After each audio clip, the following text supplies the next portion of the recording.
হঠাৎ করেই ভেনেজুয়েলা ইস্যুতে বড় ধরনের সিদ্ধান্তের ইঙ্গিত দিল যুক্তরাষ্ট্র।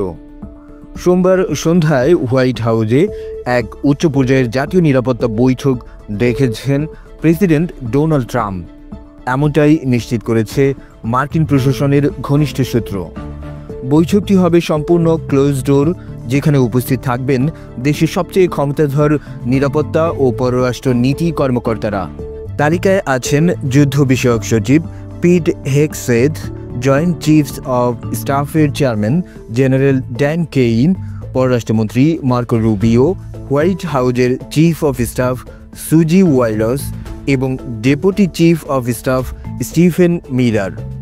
সূত্রগুলো জানিয়েছে, ভেনেজুয়েলার উত্তপ্ত রাজনৈতিক পরিস্থিতি ঘিরে যুক্তরাষ্ট্রের ভবিষ্যৎ অবস্থান, কূটনীতি, নিষেধাজ্ঞা কিংবা আরও কঠোর পদক্ষেপ এই বৈঠকেই নির্ধারিত হতে পারে। হোয়াইট হাউসের ভেতরকার পরিবেশ ইতোমধ্যেই অস্বাভাবিকভাবে উত্তেজনাপূর্ণ বলে জানা গেছে।